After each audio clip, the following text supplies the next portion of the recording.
Amen. Voilà. Sans plus tarder, nous prenons nos Bibles, bien-aimés.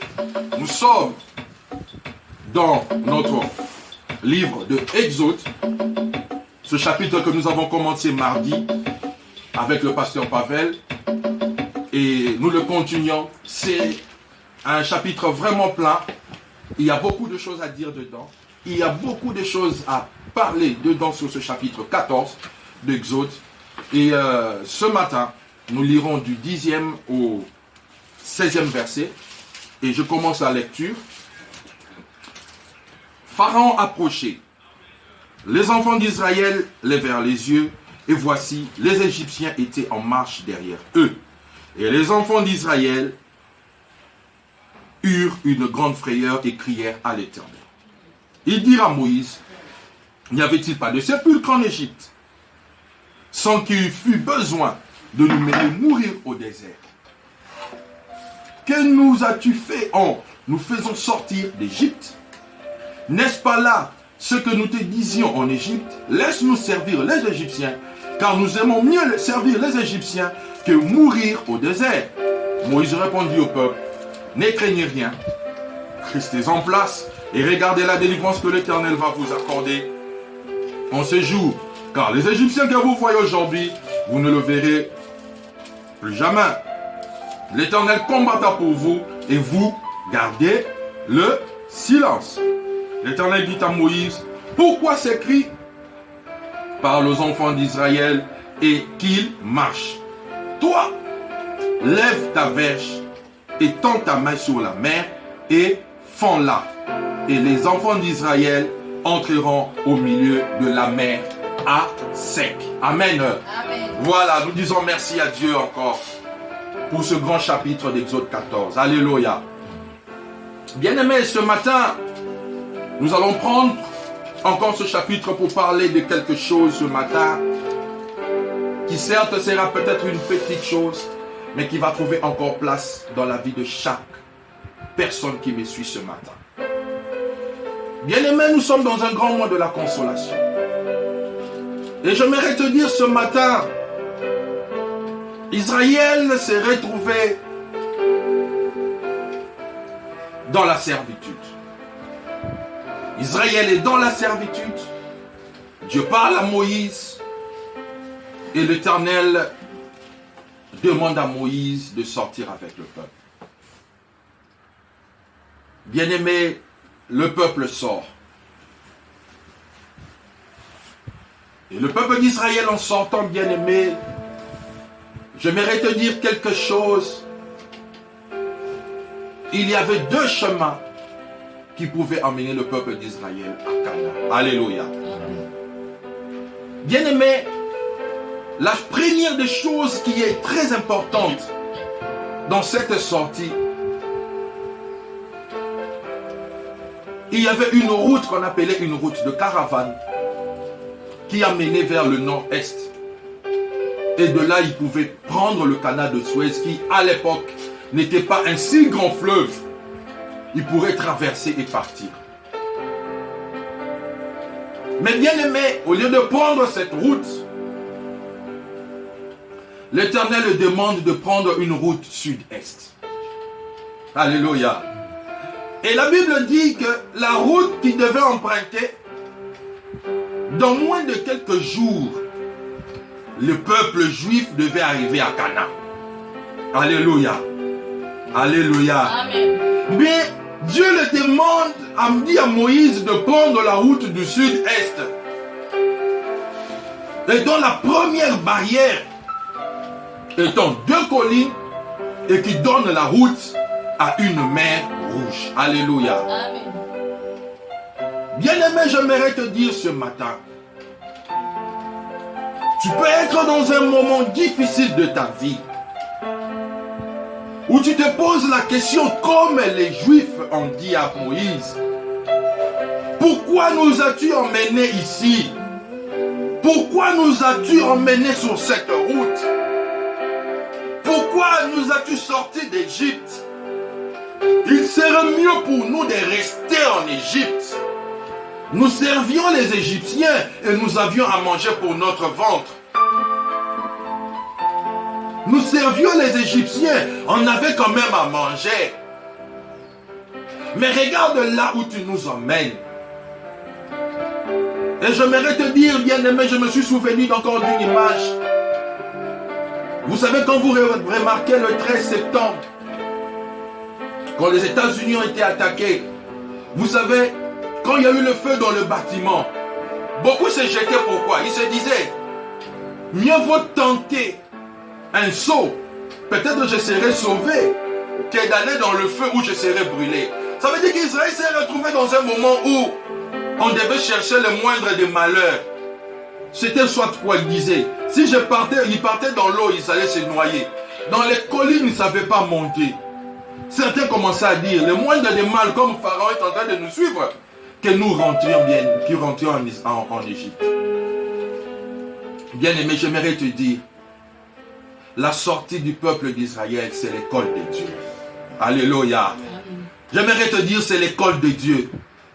L'école de Dieu est un choix pénible.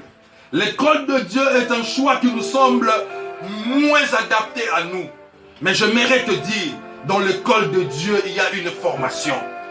Dans l'école de Dieu, il y a un plan établi.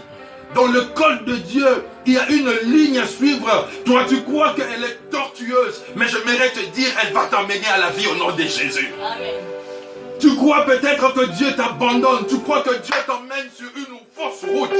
Mais j'aimerais te dire, la route de Dieu, elle est la meilleure. J'aimerais te dire que la route de Dieu est la plus meilleure que tu puisses avoir. J'aimerais que le sens ou la direction de Dieu est la meilleure de direction que tu puisses avoir. Quoi qu'il t'arrive dans la vie, quoi que tu subisses dans la vie, j'aimerais te dire, le choix de Dieu est le meilleur choix pour toi. Le choix de Dieu est le meilleur pour ta famille.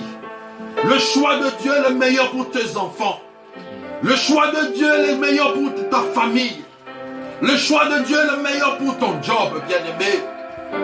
Vous savez, il y a des moments où l'on pense que Dieu n'agit pas. Mais j'aimerais te dire, Dieu agit. Bien-aimé, je te rappelle Joseph. La Bible dit, quand il a rencontré ses frères, il fit sortir tout le monde, tous les Égyptiens. Mais j'aimerais te dire, la Bible dit, Joseph n'a pas grondé sur ses frères. Mais Joseph a crié, mais il a pleuré en larmes. Mais j'aimerais te dire, bien-aimé, vous savez pourquoi? Parce que Joseph aussi, quelque part, s'est rendu compte. Si ces frères-là ne m'avaient pas vendu, moi aussi, je ne serais pas ici en Égypte en train de régner. Alléluia. Vous savez, la voix de Dieu peut t'emmener sur une pente aride. Mais c'est pour te faire mettre dans une position de vainqueur après. Joseph est vendu. Joseph part chez Potiphar. Joseph fait la prison. Mais je te dis, la première des choses, si ses frères ne l'avaient pas vendu, il n'allait pas se retrouver chez Potiphar, il n'allait pas faire la prison et ni aller encore être dans la maison du pharaon. Alléluia. Parce que l'événement qui précède est en train de faire maintenant conséquence sur l'événement qui viennent après. Bien-aimé, il y a deux fois tu penses reculer, bien-aimé. Je te dis ne recule pas. Je te dis ne rentre pas en arrière. Il y a un Dieu qui console ta vie. Il y a un Dieu de la destinée qui agit dans ta vie. Il y a un Dieu de la destinée qui te voit.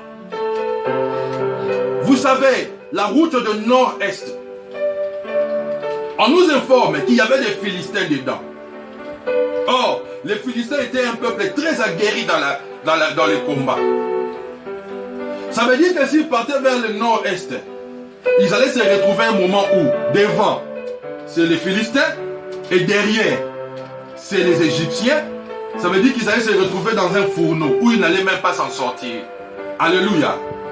Mais vous savez, Dieu, il est intelligent. Permettez-moi les termes. Le Dieu, il est omniscient. Vous savez, Dieu a amené Israël sur la route de la mer Rouge. Vous savez pourquoi? Parce que quand ils vont traverser l'obstacle, qui était quoi? La mer Rouge. Après la mer Rouge, quand Dieu va refermer l'eau, qui va maintenant rentrer? Personne ne saura rentrer. Vous voyez la sagesse de Dieu. Mais s'il les avait emmenés par la route des Philistins, s'ils avaient rencontré des Philistins, il y a d'autres qui allaient capituler pour dire que non, ah non, on rentre. Mieux vaut rentrer parce que la route était plane. Ça veut dire qu'il y avait un chemin. Mais Dieu choisit la mer pour empêcher même Israël naturellement de retourner en Égypte, bien-aimé. J'aimerais te dire, les chemins que Dieu te donne, c'est même naturellement pour empêcher que tu rentres encore dans ce qui est mauvais. C'est pour que naturellement, même si toi tu veux faire du mal, mais Dieu te prédispose à ce que tu ne rentres pas sur le mauvais chemin. Alléluia. Dieu savait, quand vous allez traverser, il va refermer l'eau. Mais après avoir refermé l'eau, qui va oser encore prendre, faire la nage et rentrer en Égypte? Personne. Ça, c'est la sagesse de Dieu. Personne. Qui d'Israël, après avoir traversé la mer, avait dit encore que non, bon, Moïse, moi je prends encore, je rentre à moi en nage. Parce que après seulement après avoir traversé la mer, ils ont eu un problème d'eau. Ils ont encore crié, dire qu'en Égypte on était mieux. Mais qui était rentré faire la nage pour rentrer en Égypte? Personne. Oh bien-aimé, j'aimerais te dire, dans ce grand chapitre, bien-aimé, la Bible dit, Dieu dit à Moïse, Moïse, pourquoi ces cris? Pourquoi ce tumulte? Demande à ce peuple de faire quoi? De garder quoi? Silence. Oh, bien-aimé, Lamentation 3, 26, Dieu dit qu'il est bon d'attendre en silence la réponse de l'Éternel. Alléluia. Bien-aimé, Lamentation dit qu'il est bon d'attendre en silence la réponse de l'Éternel. Bien-aimé, ce mot silence dans ce verset ne signifie pas seulement un silence à bruit. Alléluia. Ce mot silence dans la Bible ne signifie pas seulement que tout bruit doit s'éteindre. Non. Mais ce mot silence veut aussi dire ne pas bouger. Alléluia. Ce mot silence veut aussi dire ne pas tergiverser. Alléluia. Ce mot silence veut te dire aussi rester calme. Même dans la prière, reste calme. Bien-aimé, la bénédiction de l'autre ne te trouble pas. Bien-aimé, l'avancement de l'autre ne te trouble pas. Vous n'êtes pas nés le même jour. Vous n'êtes pas nés dans une même famille. Vous n'avez pas les mêmes origines. Et vous n'avez pas fait les mêmes études. Et tu ne parles même pas la même langue que lui. Bien-aimé, ne te compare pas à l'autre. Tu peux la prendre comme échantillon de bénédiction, mais ne la prends pas comme repère, parce que le seul repère dans ta vie, c'est Jésus-Christ de Nazareth. Amen. Le seul repère pour ta famille, c'est Jésus-Christ de Nazareth. Amen. Chez eux, il y a eu des gens qui sont morts de la malaria. Peut-être chez toi, tu n'as pas eu des gens morts de la malaria. Bien-aimé, attends en silence la réponse de l'Éternel. Mais ce silence-là ne t'empêche pas de prier. Mais ce silence te demande de demeurer. Ce silence veut te dire de demeurer. Ce silence-là veut dire de rester accroché à Dieu.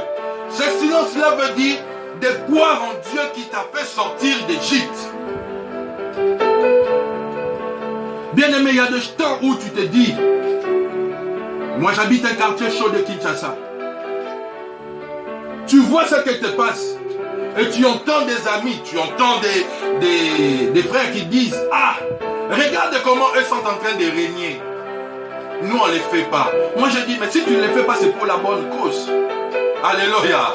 Si tu ne les fais pas, c'est parce que tu as suivi Jésus. La Bible dit, celui qui voula gagner sa vie, il la perdra. Mais celui qui la perdra pour le Christ, la gagnera. La Bible dit aussi, tout m'est permis, mais tout n'est pas utile.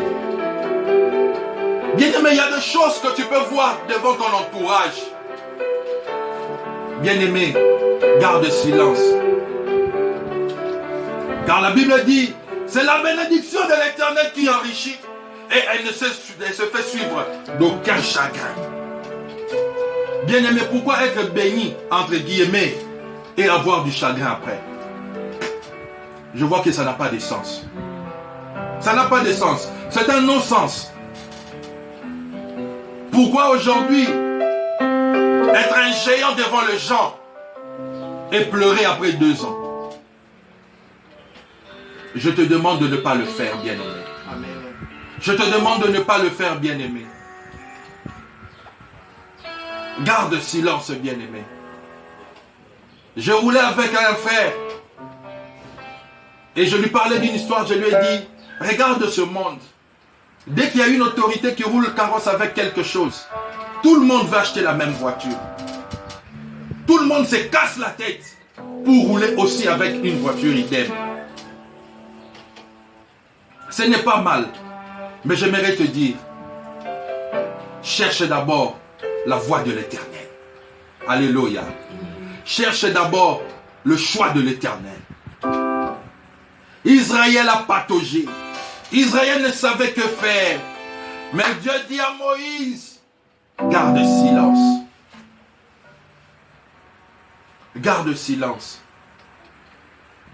Bien-aimé, tout silence ne veut pas dire de fait. Hey, tout silence ne veut pas dire que tu es foutu. Mais je te dis, il y a des silences qui empêchent du danger. Il y a des silences qui te préservent du mal. Il y a des silences qui te rendent grand dans une dispute. Il y a des silences qui te font grand aux yeux des autres. Quand tu te tais, les gens qui sont autour de toi sentent que toi tu as la maturité. Alléluia. Il y a des silences qui font de toi un grand homme ou une grande femme. Alléluia. Parce que l'Éternel sait toutes choses et connaît toutes choses. Ne crois pas que le silence est une faiblesse comme les gens le disent dans un adage. Mais tu te préserves aussi du mal. Reste en contact avec le Dieu. Alléluia. Reste en contact avec ton Dieu. Que rien ne te prive de ton Dieu ce matin. Bien-aimé, que rien ne te prive de ton Dieu ce matin.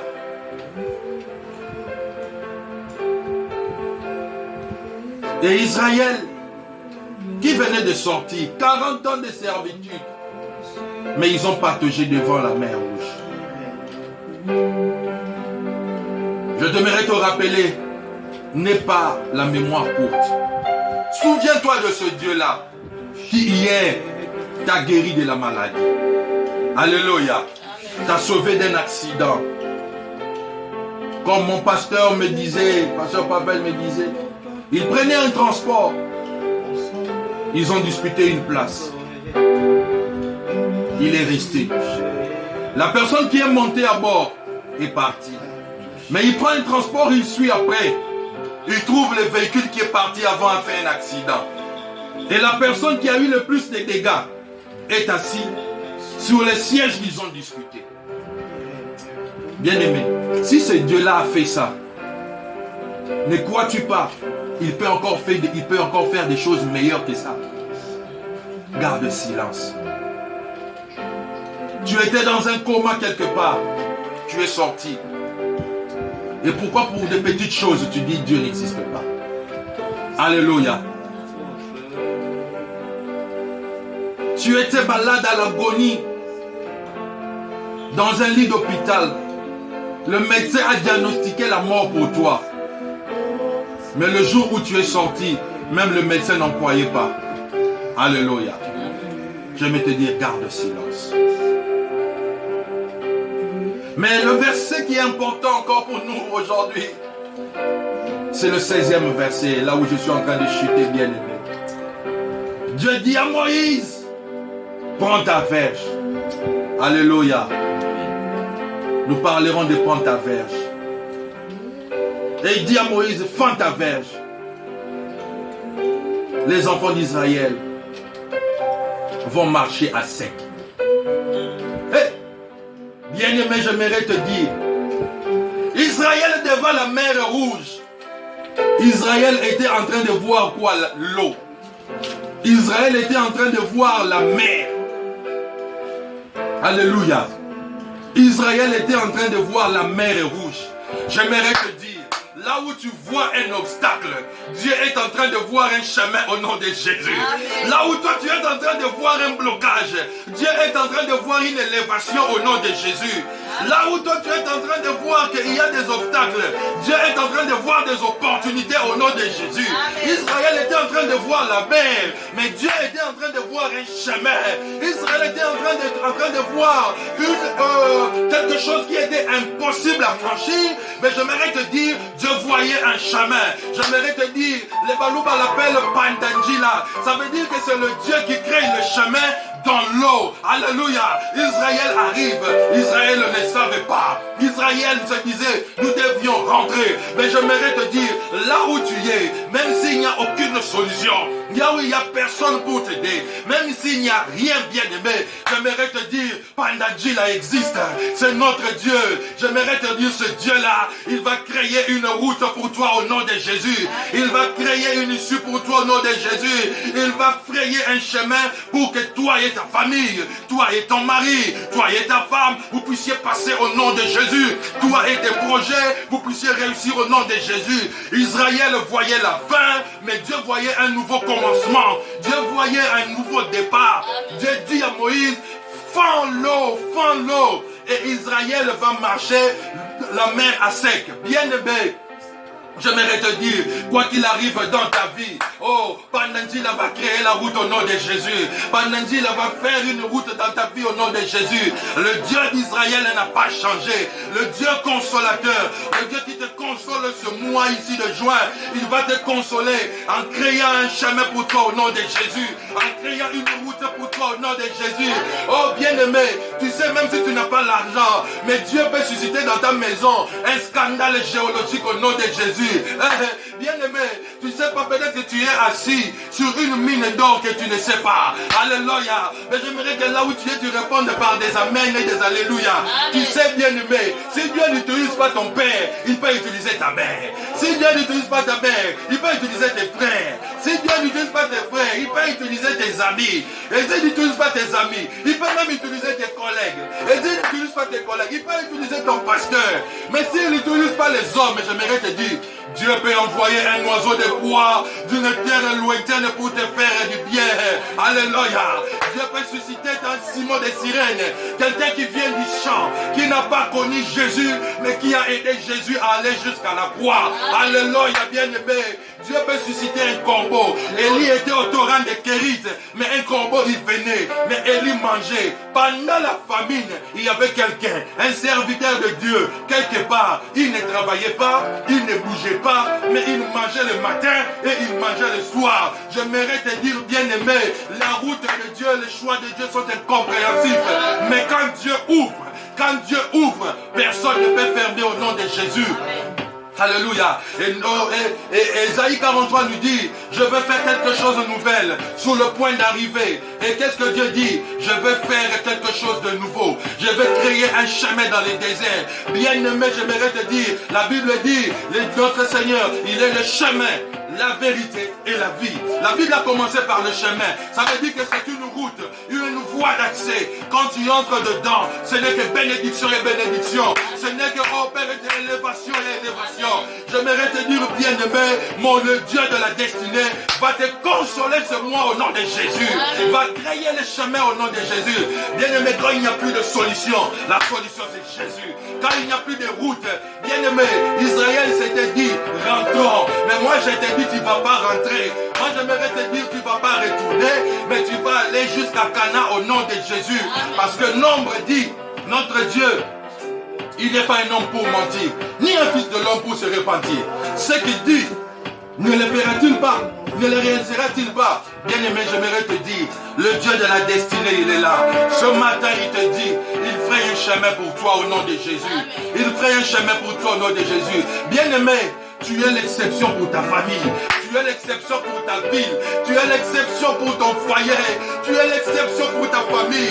Si dans ta famille, tous ont échoué, mais toi tu peux te lever et relever les défis de ta famille au nom de Jésus. Oh, si dans ton foyer, rien ne marche, si le foyer des amis ne marche pas, j'aimerais te dire ton foyer va marcher au nom de Jésus. Toi, tu es avec Dieu et tu fais une majorité au nom de Jésus. Bien-aimé, enlève en toi le doute. Enlève en toi les mauvaises choses. Dis-toi, je suis à l'école de Dieu, une école perfectionniste. Mais j'aimerais te rappeler aussi, l'école de Dieu a une fin. Même si tu entres aujourd'hui, tu finiras par sortir. Ce n'est pas une école où tu vas rester à l'éternité. Ce n'est pas l'école où tu vas rester et tu doubles.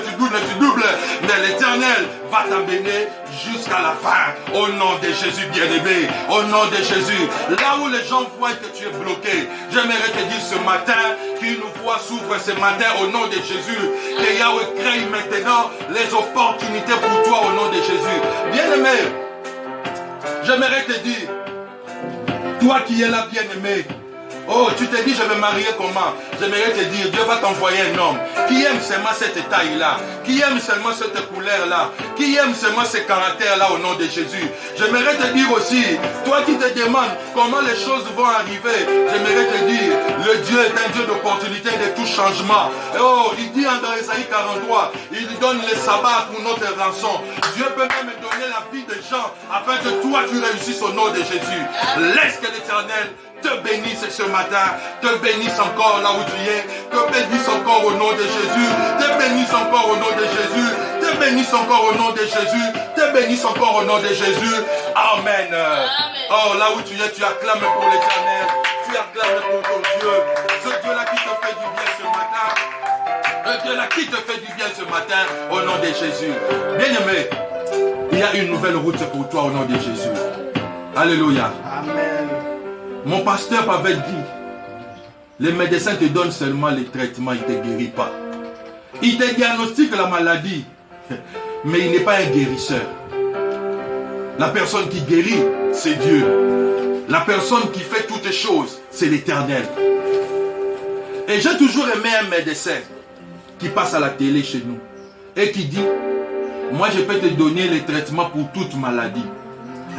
Mais le bien de ce médecin, il dit à la fin, la seule chose que je ne peux pas faire, je ne peux pas te ressusciter. Je dis merci, parce que ce monsieur a compris aussi que, comme il est là, il ne sait rien faire d'autre que donner seulement des prescriptions médicales. Il reconnaît que, pour toutes choses, la vie est entre les mains de Dieu. Alléluia. Alléluia. Il reconnaît, il a dit lui-même, quand il fait tout son charabia, il est en train de parler. Il dit, la seule chose que moi je ne peux pas faire. À la télé, il le dit, je ne peux pas te ressusciter. Si tu meurs, tu meurs. Mais j'aimerais te dire, il y a notre Dieu qui a ressuscité des gens. Alléluia. Mais vous savez, bien aimé, vous savez que même Lazare était devenu sujet de convoitise. Vous savez qu'on a cherché à tuer Lazare. Parce que Lazare était devenu une référence dans la vie, que tout le monde se disait qu'il y a un homme que nous avons vu ici, que Jésus-Christ avait ressuscité. Ah, bien-aimé, le Dieu là te console au nom de Jésus. Que Dieu te bénisse au nom de Jésus. Amen. Voilà, là où tu es, tu pries maintenant. Tu dis merci à Dieu pour ce qu'il a fait pour toi en te donnant cette bonne parole.